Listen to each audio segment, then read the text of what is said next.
The updates are far between because I have a busy work schedule these days. Summer is crazy here. I did have some news I wanted to share with you, but there's another problem. My new camera has a lot of trouble focusing on things closer than about 40 centimeters to the camera. I spoke to Logitech support extensively yesterday. They seem to think it may actually be a defective autofocusing hub in the camera itself. They recommend that I go back to the store and get a replacement, etc., etc. That is not happening this week, no way. In fact, I won't be in town for the next 5 days, so there won't be any updates either. However, I did want to show you what I did have. I tried making some close-up videos of these before. Like I said, that wasn't working, so they weren't uploaded.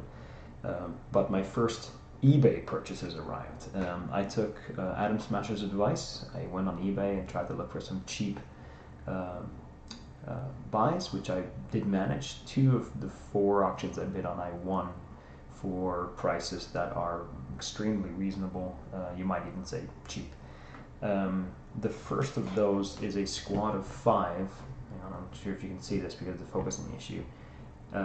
These are, of course, Wraith Guards. These sized Wraith Guards, very cool. I picked up 5 of these for like $10, like $12 maybe. These are great models. They're really cool looking.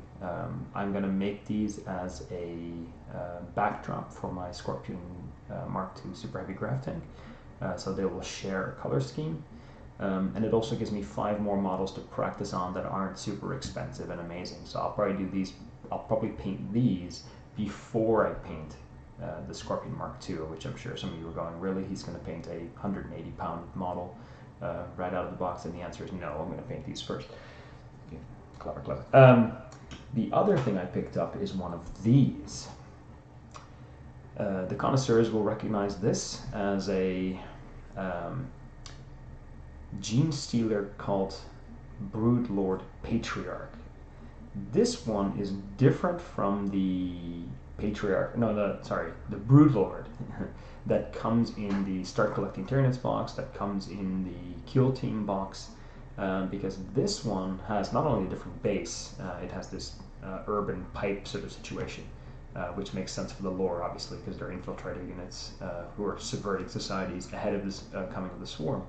But it has this fantastic hive mind zoanthrope looking extended brain cranial space, which is really cool, and I really like this model, so I wanted to get one. But I didn't really want the other Gene Stealer Cult members because I'm not going to play Gene Stealer Cults, so I just wanted this model. And lo and behold, eBay, they're like, hey, do you want just this model? It's cheap because we took all the Gene Stealer Cult members out and we don't need this one, so happy trade there for very little money. I will say 2 of the spines in his back are broken, and 1, 2, 3, 4 of them are bent quite severely. I don't think I'll be fixing that. I don't think it's outside of the realm of possibility that could be battle damage or whatever. So that doesn't bother me at all.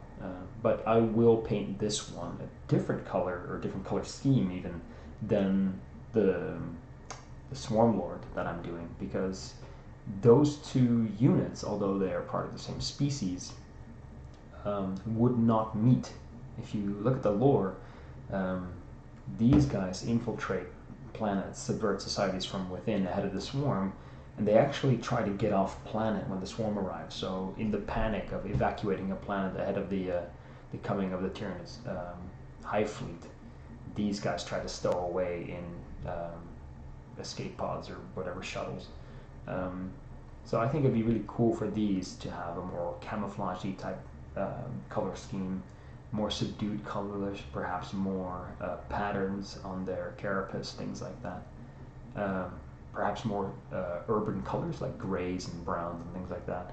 And then for my Swarm Lord, which now looks like this because I've been airbrushing it, what did I say that was? Castellan green. These are going to be much brighter colored. I'm going to use some tropical insects markings and things like that as highlights. Also, the discerning among you will have noted that I took one of the Fly Tyrant's feet and lobbed off the end of it and stuck it on the prehensile tail because it has a tail attack, and it was sort of lackluster. Now it has a giant fuck off bone spike at the end. Good luck with that, Marine. So I'm doing that. That is the end of the updates for now. I did clog my airbrush, so I ordered a ultrasonic cleaner and some cleaning solution, but that hasn't arrived and won't arrive until I come back to you next week. Thanks very much for watching. Be sure to subscribe and all that stuff, and you can watch me struggle and fail. Thank you.